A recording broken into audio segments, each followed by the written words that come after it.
Hello everybody, welcome to the Analyst by Vajiram and Ravi dated 22nd June 2026, where we would try to comprehensively analyze 7 articles in 3 different sections, along with your daily mains answer writing program. In the analysis part, we will first have a comprehensive discussion with respect to the agri-photovoltaics of our farms, which may add to the energy security of India. In the second article, we will have a discussion with respect to the industrial and chemical disasters in the context of recent ammonia gas leak at a seafood processing plant which took life of 7 people. Then in the mains value addition section, we will have a look at some of the points, how fraternity acts as a social glue of democracy and how we can use it in mains exam. Finally, in the prelims pointer section, we will have a discussion with respect to 4 different articles from the special perspective of your UPSC prelims exam. Coming to the very first topic of today's discussion. Traditionally, policymakers have always viewed food security and energy security as competing objectives. The land used for solar plants was seen as land lost for agriculture. But what if now a farmer can produce both vegetables and electricity from the same land? Now, imagine a farmer growing vegetables beneath elevated solar panels, where he can grow vegetables and sell electricity from that solar panels to the grid. Now, farmer can have double income in this manner. Now, this is the promise of agro-photovoltaics. In a country facing severe climate change, rising energy demand and pressure on agriculture incomes, agro-photovoltaics can act as a convergence of both food security, energy security and rural prosperity. In this context, we will see how agro-photovoltaics is used in our farms. The recent debate on India's energy transition has highlighted agro-photovoltaics, also called agrovoltaics, where the same piece of land is used simultaneously for both agriculture and solar power generation. Now, it is useful for you because it is part of GS paper 3, Environment, Agriculture, Economy and Energy. Now, what are agrovoltaics or simply agro-photovoltaics? Now, look at this picture. Now, here there are elevated solar panels which capture electricity and they can sell this electricity to partially to grid or partially can be used on the farm also. And beneath it, we are growing some kind of crops which are shade loving or which do not require too much of sunlight. Such type of crops can be grown underneath them. Now, agrovoltaics refer to simultaneous use of agricultural land for crop cultivation and solar energy generation through elevated or specially designed solar panels. See, you can look at the solar panels in this diagram. There are gaps between solar panels. Now, these are specially designed panels where the gaps have been left so that electricity can pass through them and reach to the plants also. So both some amount of energy is captured by the panels and some amount of energy is passing through to the vegetables. Now, the core principle is one land to output both food and electricity. This resolves the food versus fuel conflict. Now, we have seen food versus fuel conflict. When you want to plant a solar power plant at a particular land, the fuel takes over above food. But if somebody protests and doesn't allow solar plant to be implemented there or installed there, they are at that point of time, food is winning over fuel. But now this, you can say, system or you can say this type of installation, it resolves the conflict between food versus fuel. Now, the current status in India, there are around 50 pilot agri-photovoltaic projects going on across the country, such as those by Center for Arid Zone Research Institute in Jaipur. This is a ICAR, Indian Council of Agriculture Research subsidiary kind of institute, which evaluating different crop panel combinations. So basically, it is not implemented on commercial scale. Only 50 pilot projects are being run in India right now, and they are trying what kind of crops can be easily grown, what kind of crops will help improve soil yield and better productivity will be there, what kind of crops will die down under such circumstances. So all these things are being looked upon right now. Government consultations suggest integrating agri-photovoltaics into proposed National Agri-Photovoltaic Mission under the PM Kusum 2.0. Now, there is no such agri-photovoltaic mission right now, but government is proposed to bring out such of this kind of legislation in future. Clear? So, how does agri-photovoltaics work? See, there can be multiple mechanisms. It depends upon the person who is installing this system, in what manner they installs, and also depends upon the individual or the farmer, how they want this panel to be installed in their farm, how they want to use the system, which is the best way. So one is elevated solar panels, where they are elevated up to a height of 3.5 meter. Below it, tractors can also run, farm machinery can also run, and farmer can also take care of their farm. The panels are installed at 3.5 meter above the ground, above cultivation, for the movement of farm machinery below. Then there can be solar panels between crop rows. Now in between crop rows, panels are being implemented, suitable for horticulture crops and vegetables, where you do not want to run, let's say, tractors or big machineries. Then you have solar pumps plus agriculture. PM Kusum scheme, where solar pumps reduce diesel dependence upon and support irrigation, where the pumps are run by the solar power coming from them. Now this is the main component of PM Kusum scheme. Now one of the drawbacks in this kind of system is that when solar panels are laid in between the crops, it may hinder proper farming. So this is the best possible mechanism where elevated solar panels can be implemented. But in this kind of system, the cost increases, and most of the farmers, as you know, in India, they are small and marginal farmers. For them to give such a huge cost for over their farms is not easily feasible. Clear? So this is also a drawback, that high initial cost deters a lot of farmers from implementing the system in India. Now, what are the significance of agro-photovoltaics in India? How it can help not only India but our farmers also? First is strengthening energy security. You extends renewable energy generation without acquiring additional land. So land is also conserved, and our target of achieving 50% electricity through renewables can also be achieved with the help of this. Land acquisition cost also reduces in this case. Clear? Then reduced dependence on fossil fuels and reduced import of energy. What we have seen during the recent US-Iran war, we were hugely dependent upon fuel from outside, and once the disruption in supply chain happens, our industries may stop in between. Clear? Then enhancing farmers' income. It may be a dual source of income from agriculture and electricity generation. A net metering kind of system is implemented, where whatever extra energy is generated or electricity is generated by the farmer, it can be sold to the grid. Clear? Farmer can sell surplus to the discoms. Then climate resilient agriculture. Solar panels reduce heat stress and water evaporation, improves moisture retention. Now what happens? See, if the direct sunlight is not falling upon land too much, only partial sunlight is coming, a lot of evaporative loss because of heat which was happening before will reduce now. So it will increase the soil moisture retention, and the semi-arid areas or arid areas which have low amount of water available, they can also grow crops well under this system. Then you have efficient land use, where solves the food versus fuel energy dilemma. Then you have diversification of rural economy, benefits farmers, they become energy producer along with the food production. Now it is similar to what dairy provided supplementary income to the farmers. Now apart from vegetables or farming, you have dairy, and this can be the third leg, electricity production. Farmer can now become an entrepreneur. Clear? Protection against agrarian distress. Let's say whenever there is natural calamity or whenever the crop failure happens, at least farmer have one source from where they can earn good income. Clear? So it is helpful in case of drought, price crash and crop failures. Now supports sustainable agriculture. It promotes low carbon farming, complements natural farming and climate smart agriculture. Why? Because reduced diesel consumption through solar powered irrigation pumps. It not only helps in sustainable agriculture, it also saves a lot of water, as the soil moisture will retain more water. It will also help in India achieving energy security.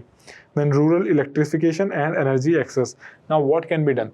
The same electricity which is now being produced in the farms can be used for rural electrification. Our government has a lot of focus and target to provide electricity to every small village. Now at some rural places still the energy is not available 24/7 throughout the day. They have long power cuts. This same power now can be used to provide the energy in rural areas. Clear? So it strengthens a decentralized energy system. Now what are the challenges? Now if the system is so nice, it is so helpful, why not everybody is adopting till now? There are certain challenges to it. First is the high initial investment, and as we all know, our poor farmers, small farmers, they cannot afford these systems easily. Installation cost may be unaffordable for small farmers without any subsidy or government support. Then you have land holding fragmentation. See, the definition of marginal and small farmers are exactly that, farmers who are having land less than 2 hectares. So this is one issue.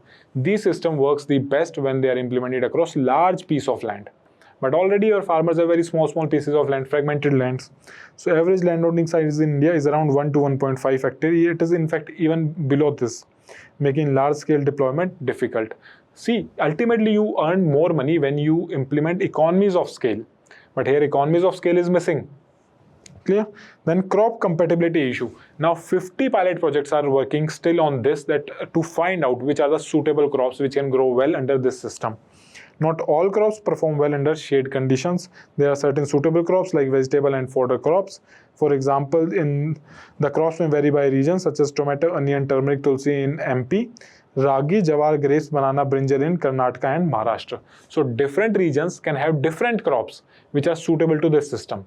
Whereas there are certain crops which are less suitable. For example, sun-intensive crops which require extreme amount of sunlight. For example, your maize or corn. Corn or tall crops like sugarcane. Now sugarcane grows beyond 3.5 meter. Now these solar panels will hamper the growth of sugarcane. So crops like sun-intensive crops like maize and sugarcane, they are not suitable for growing in these farms. This farmer must be careful of. Then you have grid connectivity issue. Remote villages often lack infrastructure to evacuate surplus power. Smart meters are not even installed in cities. How can we expect smart meters to go into the villages? And they can act as a net metering device for selling electricity by farmers. So this is one issue, infrastructural issue. Then you have policy and regulatory gaps. Example, lack of dedicated national agro-photovoltaics policy, on which I think the government is working, and we can get this kind of policy in near future. Yield risk is there. For example, poorly designed system with incorrect panel crop combinations, they may impact the crop yield. They may reduce the yield for farmers and decrease their income from vegetables. And last is data scarcity. With only around 50 pilot projects installation currently active, there is lack of large-scale empirical data across India's diverse agroclimatic regions. Now, India's entire diversity, agroclimatic regions, they are not same. India is divided into dozen of different agroclimatic regions. Now, every region will have their different combination of sunlight and crops. Now you have to find out empirical data based upon observations into different agroclimatic zones, what works, what doesn't work. It will require some time. Clear? So these are some of the challenges in the agro-photovoltaics. Now what are the government initiatives in this regard? What has government done similar to agro-photovoltaics? Not exactly for that. What have they done? PM Kusum scheme is a major scheme for solarization of agriculture. Basically solar pumps are provided and they act as a decentralized solar plant for the farmer. Now they do not have to take electricity from the main grid. They can run their solar pumps through solar panels or solar powered solar pumps. Then you have National Solar Mission to expand renewable energy generation, on which government is already working on. We have a huge targets for solar energy generation. Then Agriculture Infrastructure Initiative. Example, agriculture infrastructure financing mechanism can support renewable energy linked farm investments. There are different funds. Agriculture Infrastructure Fund is also created. Now these funds can be used for giving subsidy for this kind of projects. Clear? Now what are the global best practices? Are there some countries who are using this kind of system? Yes, there is Germany, which is pioneer in agro-photovoltaics research. They demonstrated dual-use land efficiency very well. Then you have Japan, where large-scale adaptation of elevated solar panel farming is already being taking place. Then you have France, where agro-voltaics is integrated with vineyards, where grapes are grown, where wines are made in the farms. There the system is already integrated. So yes, the system is being used in some of the developed countries of the world, because they do not have cost issues. Their farm holding is very high. They can afford to install these panels over their farm, all these issues. Now, what is the way forward for India? What India needs to do in this regard now? How we can improve our system? First is dedicated national agro-photovoltaic policy. Government needs to hurry up with this policy, because we have recently seen with the crisis that we require urgent work in this regard to have energy security and food security also. So separate policy for framework for dual use agriculture energy system has to be created. Then incentivize farmers in the form of either capital subsidy in the initial stage or low interest loans, or viability gap funding can be tailored for agro-photovoltaic projects, where government provides some amount is given by farmer, and in combination they can install this. Later on, farmers through EMIs and low interest loans can return back the amount to the government. Then promote farmer produce organizations, FPOs. Now these are community owned solar farms can be created because FPOs have a number of farmers in it. Collectively, they can have power to install these solar farms. Individually, they may not, but collectively, they can. Clear? Then you have to invest in research. Indian Council of Agriculture research studies on crop suitability under solar panels have to be hurried, and you have to make sure that the data is very authentic and it is not distorted. And we also have to increase the sample size of data because we have diverse agroclimatic zones in India. One size fit all approach cannot work here. Tops down approach will not work here. We have to work on the bottoms up approach. Every area will need to have their own suitability test. Then strengthen rural grids, like improving power evacuation infrastructure, where whatever surplus energy is generated, it should not get wasted. It should be utilized, sent into the grid, and can be used in the other rural households. Integrate with PM Kusum, move beyond solar pumps towards full agro-photovoltaic system. Now, PM Kusum largely now focus on solar pumps.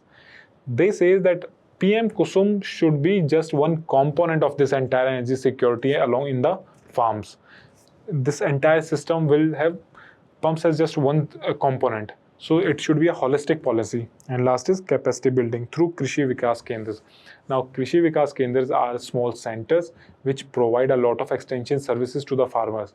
That means whatever innovation, whatever new things are happening, these Krishi Vikas Kendras are the touch point where farmers come with their soil, they get their soil samples tested, they can get new seeds, new knowledge, they can contact the scientists in these kendras where they can give out the new information for better yield or better productivity of crops to the farmers. All this has to be done to improve the agro-photovoltaic system in India. Now you have to write this answer, practice this answer. Examine the role of agro-photovoltaics in enhancing India's energy security while ensuring agriculture sustainability at the same time. Make sure you write this answer.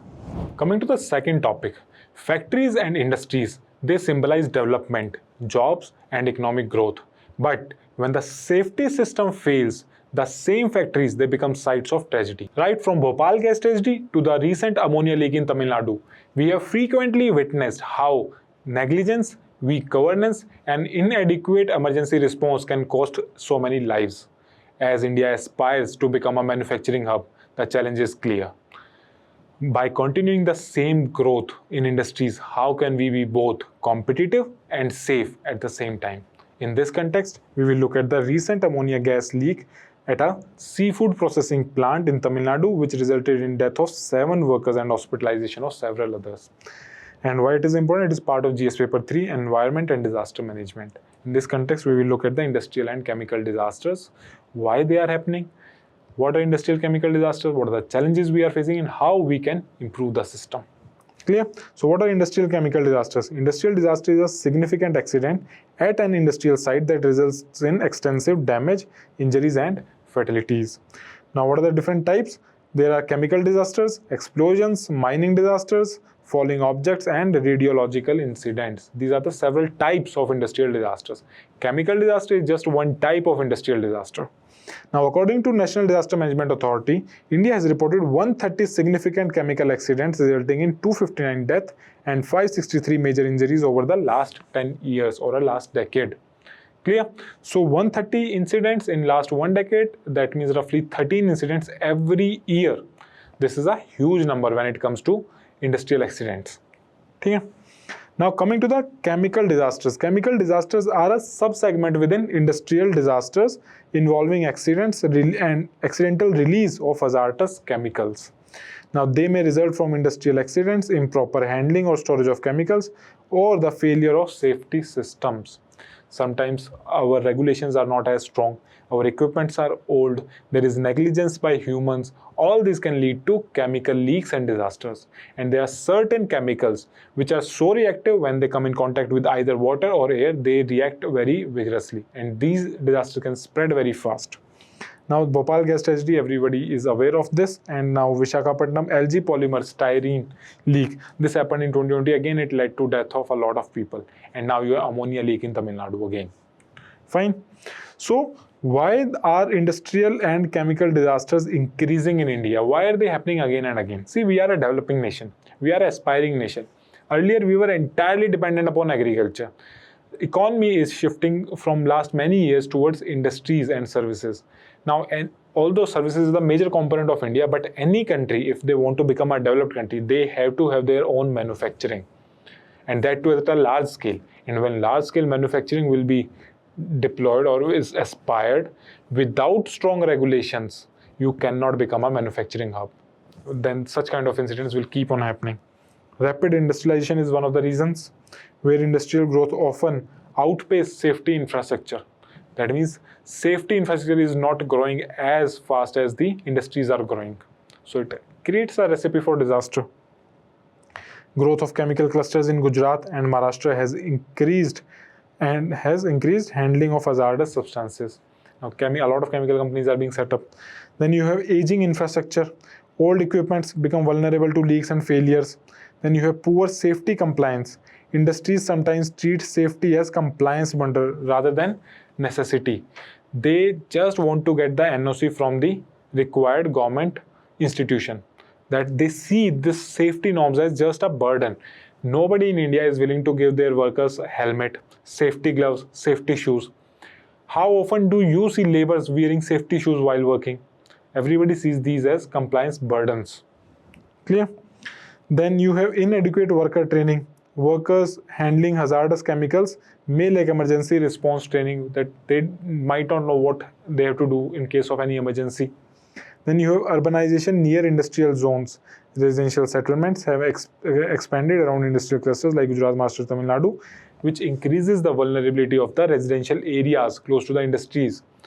Ideally, these industrial areas and residential areas should be well segregated, but this is not the case in India. And one reason which is missing here is the corruption, where a lot of government departments, instead of having strong regulation, strong inspection, they just do inspection to extract money out of industrialists. So corruption is also one of the major reasons why these accidents happen. Now, what is the impact of these industrial and chemical disasters on us humans as a whole? First is loss of human lives. Like 7 people have already lost their lives. Several are critically injured. Some more can further lose their lives in future. Some are permanently, you can say, disabled now. Tamil Nadu ammonia leak claimed multiple workers' lives, and Bhopal gas tragedy, everybody knows, thousands of people suffered. People are suffering even today from the Bhopal gas leak. Their genetic mutation have happened. They are suffering from that issue. You have public health impact. Exposure to toxic gases can cause respiratory disease, neurological disorder, and long-term health complications. Clear? Environmental damage is there. Example, chemical contamination of rivers, soils, and groundwater. And once these groundwater aquifers are contaminated, it is not easy to reverse this contamination. They remains contaminated for a long period of time. Then you have economic loss. Example, factory shutdown and compensation payments.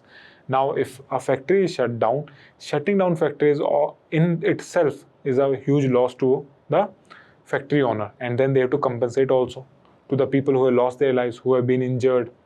Clear? A lot of times factory owners, they take money on debt, that means udhar pay, and they set up their factories. They have to regularly give interest payments. So if their factory is shut, they may die out. Their business may entirely fail.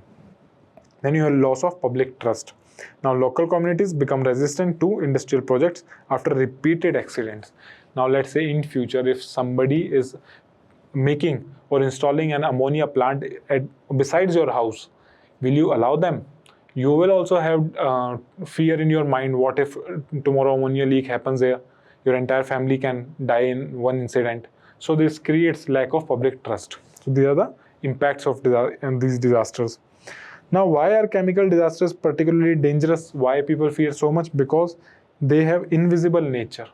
The invisible nature of hazard, where toxic gases like ammonia, styrene, methyl isocyanate in Bhopal gas tragedy. The styrene was in LG case in 2020 and ammonia now in Tamil Nadu 2026.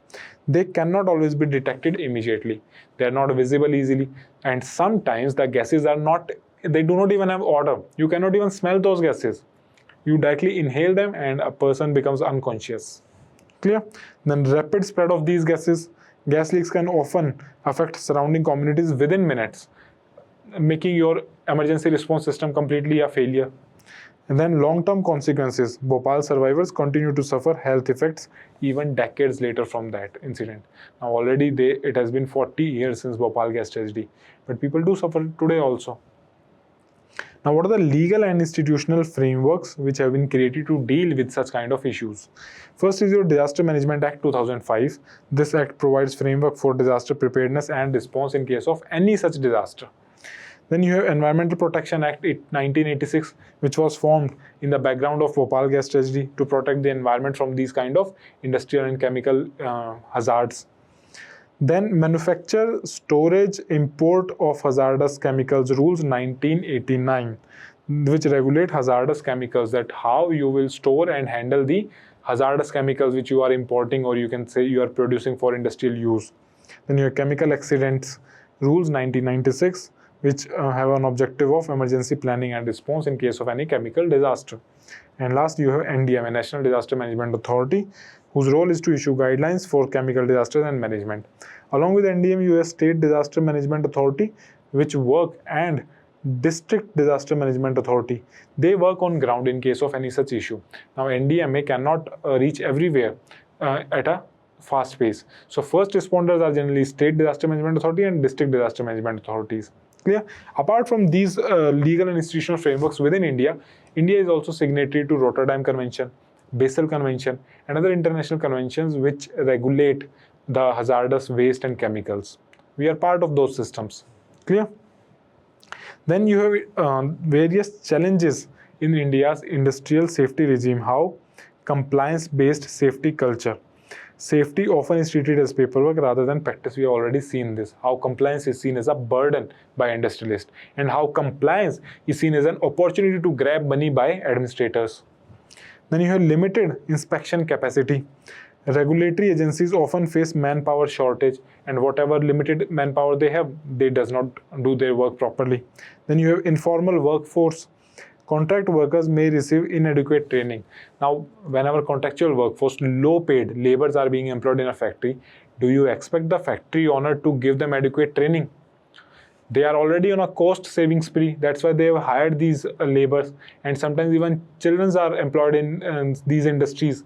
They are also not given adequate training, although it is directly illegal to employ children first. Then you have poor emergency preparedness by both state and the citizens.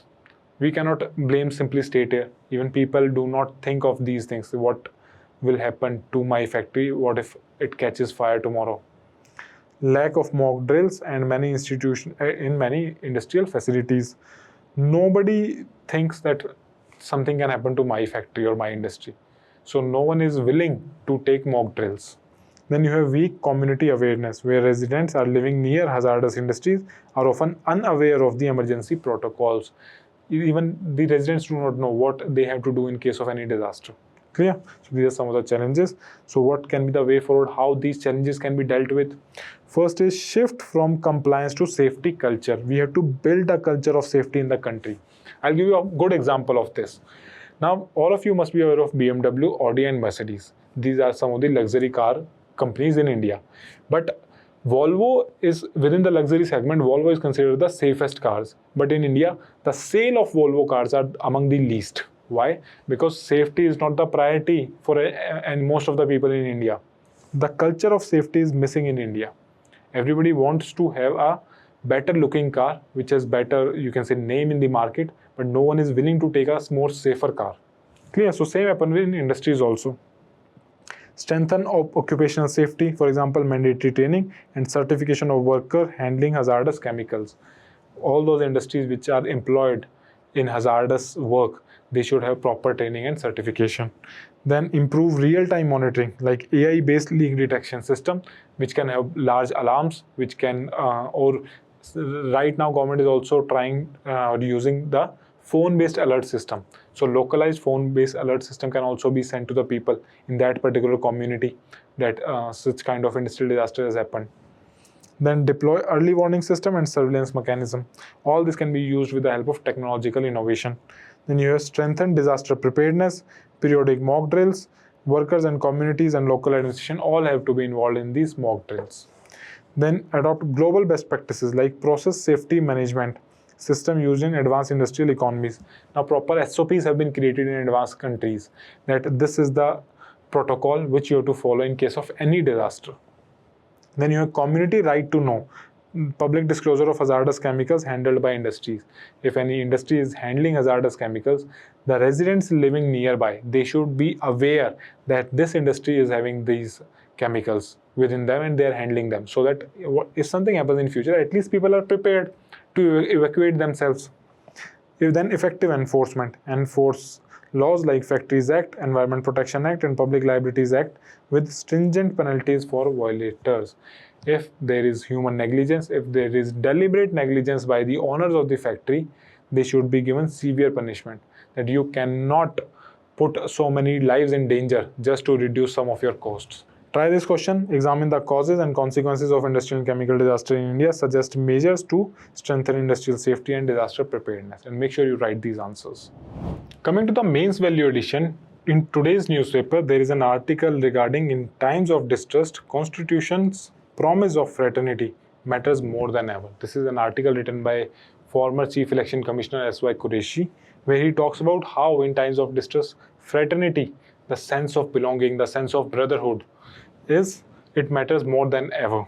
Now, how we can use it? Now, fraternity can be seen as the social glue of democracy. You can use it in multiple places, in GS2 paper, in ethics paper, in essay paper. In GS2 constitutional and constitutional values, it can be used in questions on preamble, because fraternity is directly mentioned in the preamble. Constitutional morality, national integration, hate speech, mob violence, community tensions. In all these kind of questions or cases, you can use fraternity as a you can say value addition. Okay, how it acts as a social glue for democracy. Now, liberty and equality governs state-citizen relations. Liberty and equality, these are governed by laws. They develop state and people's relation. But fraternity, on the other hand, it governs citizen-citizen relations among the citizens. How sense of belonging to a particular place, how sense of feeling of brotherhood among people can be developed. Now, B.R. Ambedkar also considered fraternity the foundation of democracy, because democracy is not merely a form of government, but a mode of associated living, togetherness, how living together. If people are not living in peace among themselves, so entire democracy will crumble under that. So it can be used at multiple places. Now, similarly, it can also be used in GS paper 4, ethics and human values, where it can be used under ethics, compassion, tolerance, emotional intelligence, and public service values. Now, fraternity, it embodies mutual respect among people, human dignity, it promotes inclusiveness among people, and social trust. So fraternity is ethics in action at the societal level. What is basically ethics in action? Ethics is basically your conduct in a society. And if your conduct is good, it is shown in actions. That shows your fraternity and how ethics and moral values are upheld in a society. Clear? A nation survives not only through institutions and laws, but also through invisible bond of fraternity among its citizens.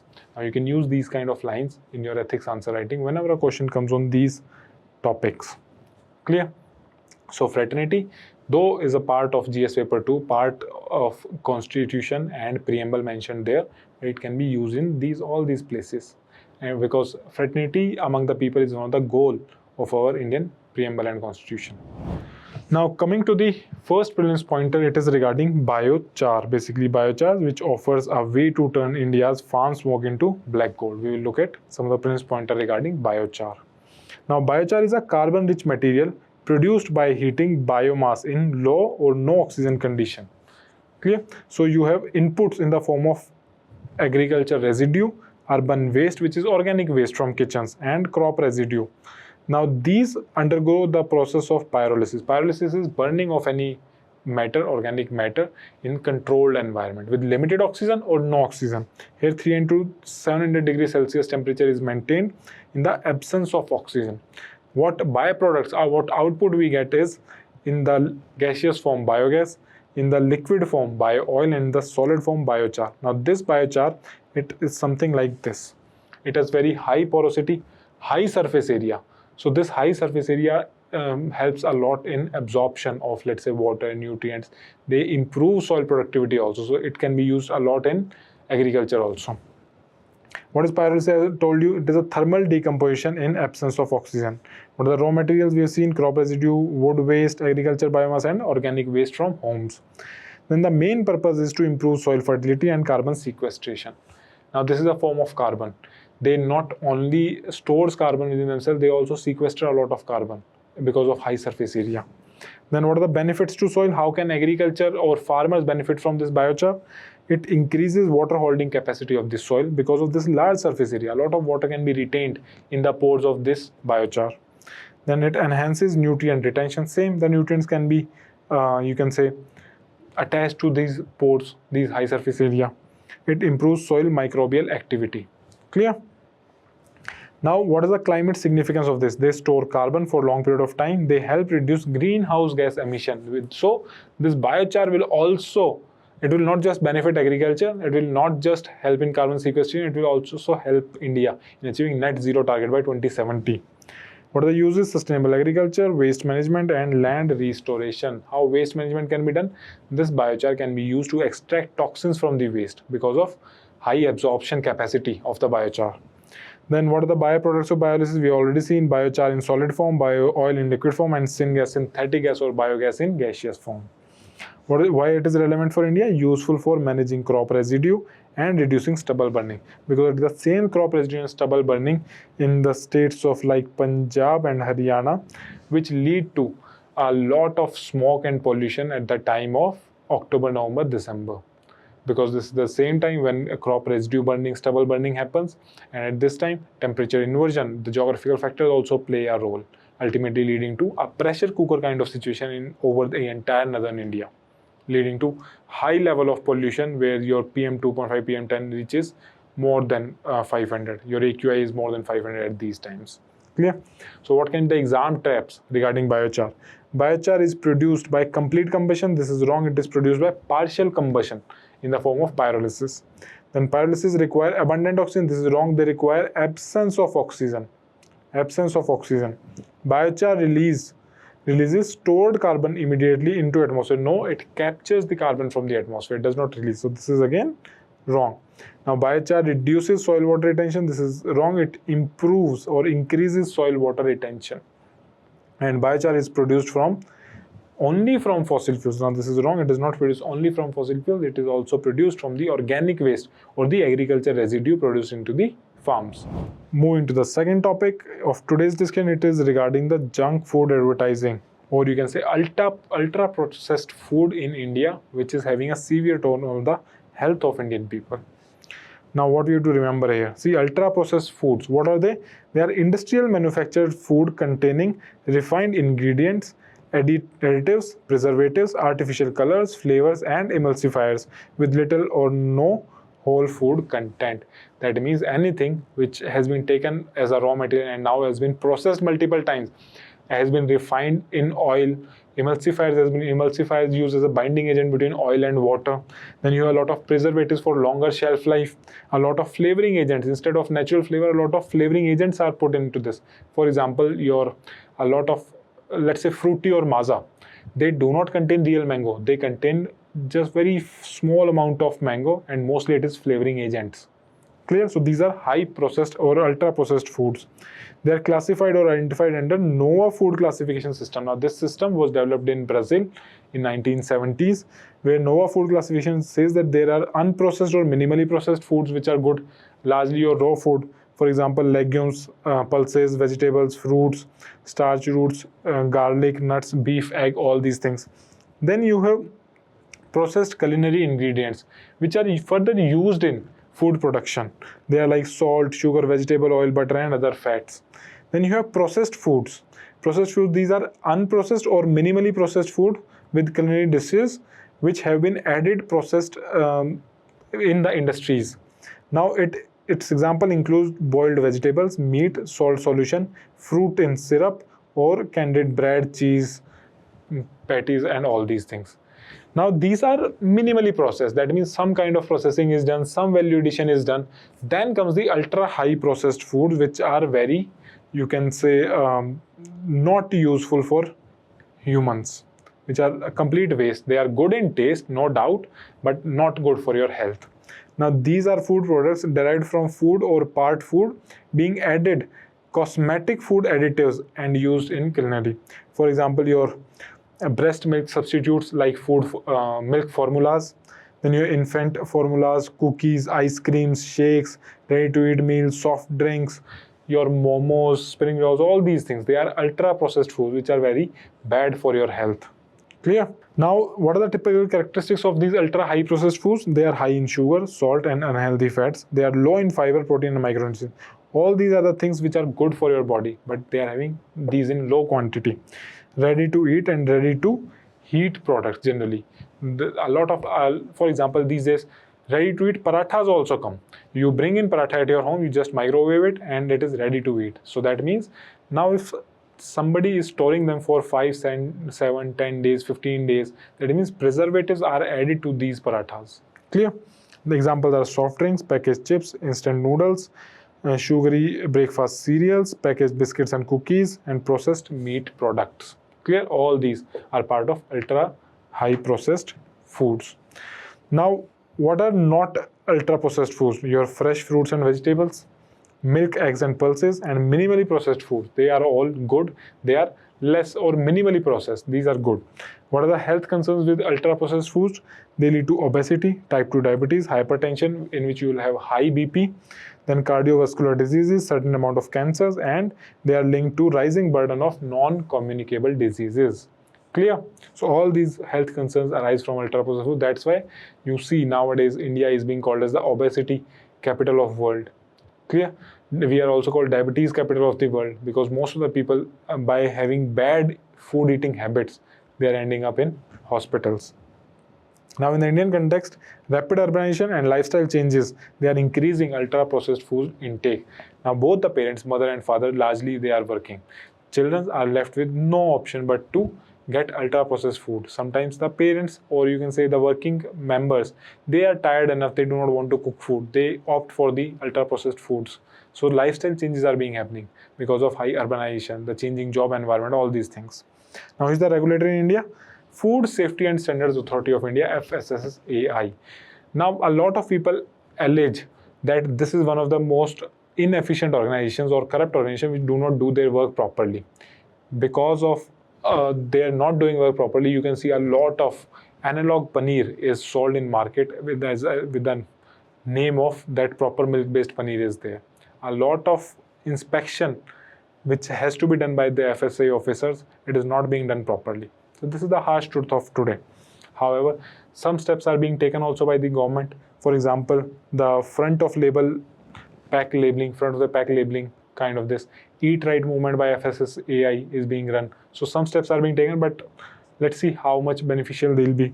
So what is this front of label packing? Basically, the government said that in the front of the packet, you have to mention labels, what is contained in your product. That means that if it is high in sugar, you have to mention it. If it is high in salt also in small quantity is good, in high quantity is bad for health. You have to, and if it is highly fatty containing materials, then you have to mention this. Clear? So what can be the exam traps here? All processed foods are ultra processed. This is wrong. Some are minimally processed. They are fine. Pasteurized milk is an ultra processed food. Now this is wrong. Pasteurized milk is not ultra processed. It is minimally processed. Clear? Pasteurized milk is normal milk which you get at home right now, like Mother Dairy milk or Amul milk. Then you have NOVA classification was developed by WHO. No, this is wrong. It was developed in Brazil. Ultra processed foods are generally rich in fiber and micronutrients. Now this is wrong. They are poor in fiber and micronutrients. And FSSAI regulates only imported foods and not ultra processed. Now this is wrong. FSSAI regulates both imported food also and ultra processed foods also. Clear? Coming to the next experience pointer, it is regarding Similipal's black tigers. Black tigers are specifically found in Similipal Tiger Reserve of Odisha. These are a kind of Royal Bengal tigers. They are a variant of these tigers, but they have some special genetic mutation where more melanin is produced in their body and they have black strips on their body. Now, black tigers in Similipal Tiger Reserve. Similipal Tiger Reserve is located in Mayurbhanj district of Odisha. It is declared as a tiger reserve in 1973 under the Project Tiger. Then it was declared as a biosphere reserve in 1994 and it was also included under the UNESCO's MAP program, Man and Biosphere or World Network of Biosphere Reserves program of UNESCO in 2009. Clear? So out of 18, 19 biosphere reserves, some 12, 13 are part of UNESCO's MAP program, which are given more emphasis, more focus is given on these biosphere reserves to protect their biodiversity. Why are they famous? Because of these Similipal tiger reserve is home to world's highest known concentration of black tigers. These are pseudo-melanistic tigers. See, look at these tigers.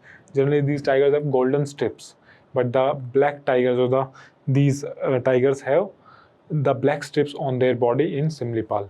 Clear? So what is a black tiger? It is not a separate species or subspecies.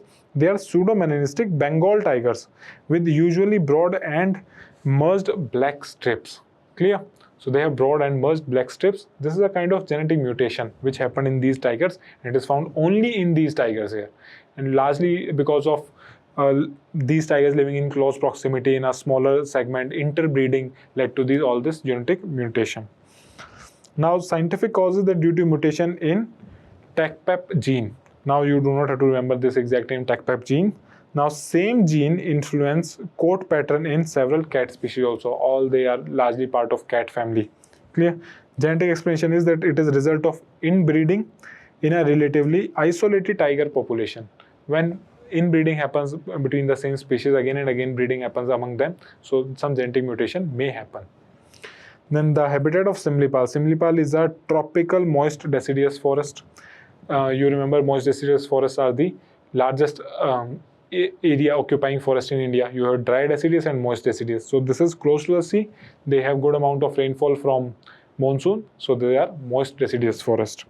Some semi-evergreen forests are also found here and grasslands are also found. What are the major rivers originating here? Somewhere around 12 different rivers originate in these forests. The major of them are Buddha-Balanga river, and then Khairi and Deo river. Now, sorry for the pronunciation. If I am pronouncing wrong, someone from Odisha can correct me. Now, these are some of the major rivers which originate from Similipal Forest Reserve. And as I told you, there are roughly 12 different rivers originating, small rivers and streams originating from this forest. Then there are other different animals or fauna found here, like Asian elephant, gore or the wild buffaloes, leopards, and dhole. Dhole are kind of wild dogs. All these are found in these. Where is Similipal? Similipal is here, close to the northeastern border of Odisha, very close to West Bengal. Clear? Now, apart from this Similipal, what else is important in Odisha? You have this Bhitarkanika National Park on the coast. This is very important. You have this Debrigad Wildlife Sanctuary. Now, Dibrugarh is a city in Assam, but this is different. This is Debrigad in Odisha near the Hirakund Dam. Clear? This is also important. This was recently declared as a wildlife sanctuary. This was recently news also because there were some families which evacuated voluntarily from this forest for its conservation. Fine. So what can be the exam traps here? Black tiger is a separate tiger subspecies. Now this is wrong. They are not separate. They are part of Royal Bengal tigers. Black tigers are melanistic like black leopards. Now this is again wrong. Black leopards are a completely different species. They are not similar to what black tigers are. Similipal is located in Chhattisgarh. This is wrong. Similipal is located in Odisha. Then black coloration is caused by albinism. Now this is wrong. It is caused by melanism. Albinism is, you can say, the removal of black color. Basically, if any person or any animal has this albinism as issue, their skin becomes completely white. Clear? And Similipal is famous for Siberian tigers. Now this is wrong. Similipal is famous for black tigers. Clear? So this is again wrong. Coming to the last topic of today's prelims pointer. Now it is regarding your nuclear technology, where right now what is happening? NTPC, National Thermal Power Corporation, which is a Maharatna government PSU in India. What is happening? They are doing partnership with other countries. Like NTPC's latest collaboration is with New Jersey-based nuclear tech firm Holtec. Now Holtec is a USA-based, New Jersey-based nuclear firm, where international firm Holtec International, known for its flagship small modular reactor SMR 300. Now you know, after the 3-stage program of nuclear power in India, now India is focusing more on small scale nuclear reactors, small nuclear reactors generally, which have capacity of less than 300 megawatt. Now for that, Indian PSUs or Indian private companies are doing collaboration with foreign players so that they can set up small modular reactors within India. As we have also started our national nuclear mission this year, where we have a target of 100 gigawatts of electricity from nuclear energy. Again, we are trying to diversify our energy sources away from dependence on crude oil. Clear? So with the passage of Shanti Act of 2005, it is written wrong here in newspaper, it is 2025, which eased the ability framework to pave way for the greater private and foreign participation in the nuclear. Earlier, nuclear sector was completely restricted for the government, you can say government organizations. Now this sector has been opened up and private players are also being involved. They are being invited to come into the nuclear energy sector. Clear? In this regard, we will see small modular reactors. Now, India earlier had 3-stage nuclear power generation program, where the first stage was pressurized heavy water reactor, where the fuel used was uranium. Then second stage was fast breeder reactor, where fuel used was largely plutonium and uranium both. And third stage is thorium-based reactors. Now India is also focusing on this third stage, thorium-based reactors. Why? Because the fuel is thorium and uranium, and thorium is abundantly available in India. So we will not have to look out for raw materials from somebody else. We don't have to import raw material as thorium for the thorium-based reactors. We have abundant amount of thorium available in India. Clear? So what are small modular reactors? You must be aware of this thing. These are advanced nuclear reactors with a capacity of up to 300 megawatt per unit. Now this is International Atomic Energy Agency definition. They define this. Then these are smaller, these are modular, these are factory fabricated. That means these reactors can be made in factory and then they can be taken to a particular site, and their just installation and you can say assembly of the parts can be done and they can be installed and they can be assembled on site. Clear? So these are small modular reactors. Otherwise what happens, till now these 3-stage reactors, they have to be created on site. So it increases the cost of construction of the nuclear power plant. What is the purpose? They provide reliable power, low carbon electricity and low upfront cost. Now remember this thing, nuclear energy is not renewable, although it is a clean energy, but not renewable. We have limited stock of raw material. It can get exhausted sometime, so it cannot be renewed again and again. Always remember this distinction. Nuclear energy is clean but not renewable. So it is low carbon electricity generating with reliability, but upfront cost is lower as compared to the large reactors. Now they are developed by countries like USA, Russia, China, UK and Canada, and some other developed countries have also developed these small reactors. Because as compared to a large reactor, you all must be aware of Chernobyl. In Chernobyl, the nuclear plant, it blasted and it led to a large scale death of people because of radioactivity. Now to reduce that damage, these small reactors are being created because they do not have such severe consequences. And it is also easy to control in case of any disaster, these small scale plants. What are the advantages? Low capital investment, faster construction, enhanced safety features as compared to the other plants, and suitable for remote areas and industrial clusters. Now one industrial cluster can have their own small nuclear power plant which can supply to that industrial cluster. Clear? Then there are some other advantages of these small modular reactors, that they provide power for all, can be integrated into existing grid and enhance the grid. 24/7 power can be supplied to all the industries and households. Grid stability will be provided. Right now what is happening with renewable energy, let's say solar, it is abundantly available at daytime, but at night time we don't have solar energy. So this kind of nuclear fuels, they can work more at night, they can provide stability to the grid. Climate change mitigation, these have smaller environmental footprint and lower water consumption by these plants. They can help in better management of environment. You have better safety in the form of enhanced safety due to smaller size and simpler design. You have fuel efficiency, require less frequent refueling. For example, every 3 to 7 years, fueling is required once in 3 to 7 years, whereas in the large reactors, the fueling is required every 1 to 2 years. Clear? Deployment flexibility, these are small modular units. They can be scaled in factories and can be deployed anywhere. Then you have land use efficiency, can repurpose retiring coal power station sites, optimize land use. The old coal sites can be converted into new small modular reactor sites. And last is environment friendly. They use 30 to 60% less water per megawatt hour compared to the traditional nuclear power plants. Clear? And what are the applications? Not only electricity generation can happen because of these small modular reactors, hydrogen production can also happen. Clear? Then you have desalinization and district heating can also be done with the help of these reactors. Large-scale desalination plants where they'll convert salty seawater into fresh drinking water can be powered by these small modular reactors. Clear? And the entire district in a cold temperature climate area can power the heating solutions in that district. Now in India's context, we have announced push for small modular reactors to support clean energy transition and net zero goals. Now it is mentioned in recent union budget and nuclear energy expansion plan.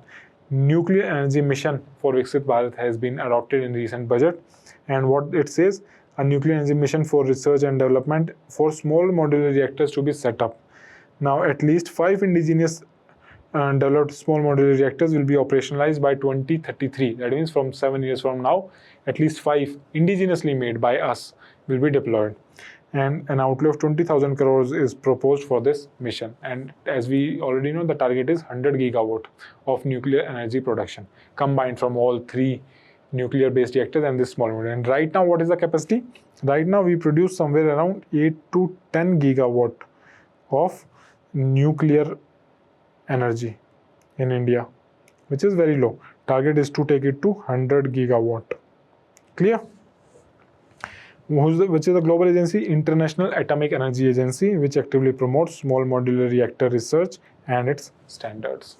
Clear? So global regulation is done by International Atomic Energy Agency. Then what can be the exam traps?